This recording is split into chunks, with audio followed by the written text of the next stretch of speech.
आपणार CA हुएनि जे फटोरे साथी छिड़ा होता है। आपणार सीए जे विपदर साथी थाए।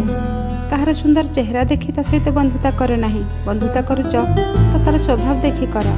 चेहरा तो बयस अनुसार बदली जीव, किंतु मनुष्यर स्वभाव जेते बयस जीव सेतिकी फुटी बाहर। जीवनर अधा दुख खराब लोकों साथ देबारे, बाकी अधा दुख भल लोकों संदेह करने जो आसी थाए। संपर्क ताकू कह जाएनि जहाँ दुनिया को देखा जाए। संपर्क ताकू कह जाए जे हृदय को चिन्हि जाए।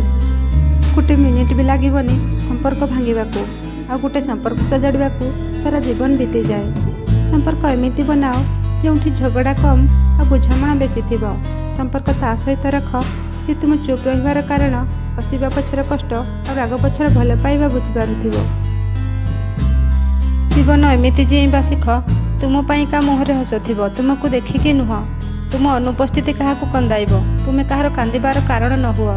सब बेले पश्चाताप करवा छाड़ी दियो। निज जीवन को एमिति गढ़ कि जे तुमको छाड़ी सी पश्चाताप कर तुम पाई। गोटे कथा सब बेले मन रखिबो, जीवन में किसी लक्ष्य रखी आग को बढ़ुच, सफलता पाइबा चाहूच तो सही कथा सिक्रेट रख। तुमर प्लानिंग कौन कहा आगे कह ना, कहीं लोके तुम सफलता अपेक्षा तुम हारिबा को बेसी पसंद करेंगे। बहीजा पानी को जदि तुम्हें जोर भिड़िकी धर तो सी आपे बहीज। तुम्हें चाहिए भी ताको अटकाई पारबनी। बहीजा दियो, पानी ता रास्ता निजे तैयारी करनब। ठीक सेमिति जीवन रे परिस्थिति बेले बेले एमिति आसे, आमे जेते चाहिए भी जेते प्रयास कले भी से परिस्थिति बाहर को बाहरी पारंतेनी। तो सही समय चुप रही जाओ।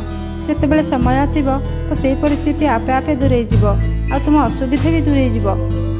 तुम्हें जानिछ दुनिया रे सबुठु शक्तिशाली मनीष किए? जार स्वप्न भांगी जाए, निज मनीष दूरे जाए, सबू संपर्क दूरे जाए, तापर भी जी कहे सबकिछि ठीक अच्छी। एमिति हसी हसी निज कर्म पथरे आगे जाए, कारण तार विश्वास थाए एमाने सबू मोर निजर। ए सबू पुणी थरे ठीक हो पारिबो जदि मो जीवन रे सफल होई परिबी। मनीष को कहीं भी एते बदलई पारिबेनी जेतिकी ता सह बीतीथिबा प्रतिटी कष्ट आ विश्वासघातकता ताकू बदलाई देई थाए। कष्ट एई संकेत दिए कि तुम पाखरे जीवन अच्छी। समस्या संकेत दिए कि तुम मजबूत अछ। आ प्रार्थना संकेत दिए कि तुम एकुटिया नुह, तुम पाखरे ईश्वर अछंती। ईश्वर व्यतीत आउ काहाठारु किछि आशा रख नाही। जेते बेले मन दुखरे अछ बा मन उदास अछि तो एही कथा चिंता कर। आम मुंड उपरे छातटी अच्छी, शरीर सुस्थ अच्छी, खाइबा पाई भात डाली अच्छी, पिंधिबा पाई वस्त्र अच्छी, आमे चली पारुछे, आमे कथा कहि पारुछे, खाई पारुछे, देखि पारुछे। आम पाखरे से सबु अच्छी जहाँ आउ काहा पाई स्वप्न। एही भावना जदि मनरे रहिबो ना तो भगवान को पाखरे करुथिबा सबु अभियोग धन्यवाद रे बदली जीवो।